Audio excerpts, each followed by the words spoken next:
karon nalang may gamay nga mga pangutana sa imuha. So una nga ako nga pangutana is syempre unsa gid ang imong pangalan. Okay, ako si Ate Mirasol.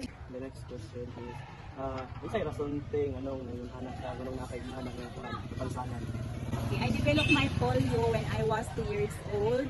Mura ang polio mang good kay dili ni siya inborn nga sakit. Pero karon mura dili nakaayos siya naghatag og problem sa mga bata or sa mga kids kay compulsory naman ang vaccination para sa polio kay baby pa lang gina-vaccina unlike sa kuha sa una kay ang parents mahadlok ma-doktora ang mga anak vaksinan.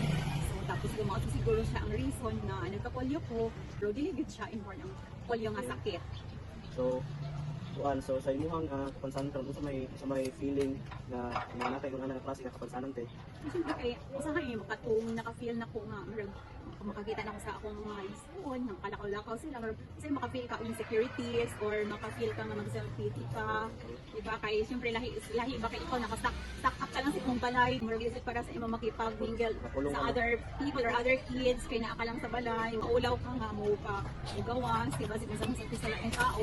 Pero karon nga time nga orient na ang mga tao po about sa mga persons with disability nang dapat equal lang daay ang pagtan-aw sa makalakaw o sa katong dili makalakaw kay same raman ta nga tao gihapon nagbuhat sa Ginoo. So karon murag ang mapareha sa amo kitagaan na og privilege sa government makatrabaho, makaeskwela o makipagmingle sa other people. Tapos ang feeling namo kanang same lang as murag normal nga pareha sa inyo kay naaman gihapon may mahimo nga pareha sa gihapon sa inyong mahimo kay wala na mo gihimo amo ang kapansanan para mahimong hindrance kung saan dapat namong buhatan para sa among sarili nga ma-improve pa o ma-motivate ni sa among kung unsa mi karon o wala na mo gihimo murag as in murag mga tapulan di murag useful gihapon among life kay wala man mi nagpahatag og burden sa community nagalihok man mi nagtatrabaho as you can see kali diri na ay uban sa amo nagtrabaho sa sentro ako po nag-work ko sa government so wala jud siya naghatag og hindrance as long as naa kay strong determination dili ni gamiton imong kapansanan para diha ka lang diha ka dapat mag-level up gihapon ka tapos wala ko istorya sa uban ko sa mga sa inyo ang mga batanon nga nahimo manggali na mo ni so much more kamo mas mahimo pa ninyo kung saan dapat mo mahimo para maka-inspire mo sa mga tao dili lang sa inyong sarili sa inyong mga igsuon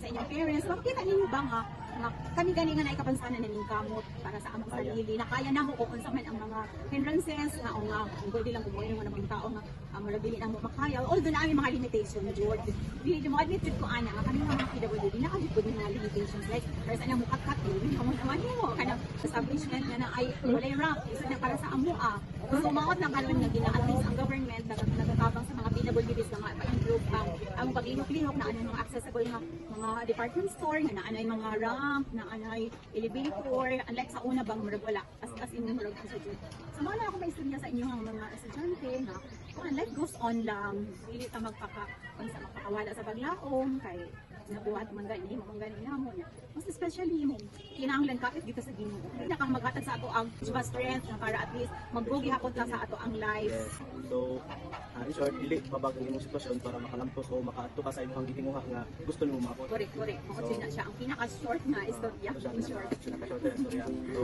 dili hindra dili pabag ang imong sitwasyon karon nga malampos imong imong pangandoy nga kaugmaon. So sa amo karon days yang motivate mi pagsamot sa imuha yung lamay ginaingon nga kung kaya nako kung kaya nila kaya sad nimo mao padayon ug ayo papekto. Correct o mao din na siya kaya kaya man gani namo mas more ka mo makalakaw di ba so dili lang gyapon at least kami nga mga pwede pa ninyo sa inyo og mga example or inspiration kami man gani nagabugi hapon sa among life padayon gihapon ni sa mga halisdanan sa kinabuhi nga dili man kayan. So, life goes on. Tapos mo, nagyapon na ilang dito mo start pagsangkit sa Ginoo kay mo ito ang makatawag ko ang strength. Okay. Isod ka ayo ang life ng wala kay Ginoo dali ra ta ma-disappoint. Kanang every time nga naatay ka ng mga failures sa atong kinabuhi, mo feeling nato end of the world na.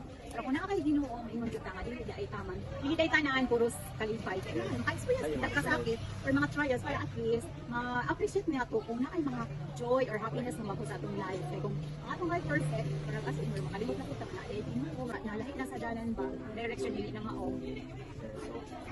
masipyat man ta pero doesn't mean pakyas ka, no? Correct, Feeling. correct. Oo. So, feeling doesn't mean you're a failure in this community. So, ang kanang atay capacity, bila ka mo, amoy mahimo nga dili na mo kayang mahimo. Nasa mahimo nga dili din mahimo. So, kumbaga ang tao is kanang transparent lang ana. So, paano ta? Kumbaga himo ta sa Ginoo nga lahi rason. Tapos unique ta, yung hindi man tatanan perfect.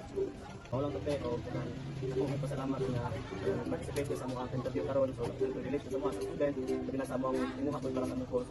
This is one of our achievement nga nahimo ko ako ron so usa ka nga ng inspirasyon usa ka nga nakatabang sa mga nga kami himo ko nga magmalapuson ko ay ang message sa mga nakatapos sa mga sa karon. So, ang mga to siya, invite ko sila. It's my great pleasure. So daghang salamat tayo mo lang to. Sige, okay. Salamat sa Okay, wala si Charles Louis Magos. Sige, Charles. Padayon mo ha, ang makalampos din mo sa inyong pag-eskwela. Thank you. And this is my groupmates, JM, Gabe, Grace, isa pa uban, si Roger, uban pa ang mga uban. So, mo lang tayo, daghang salamat.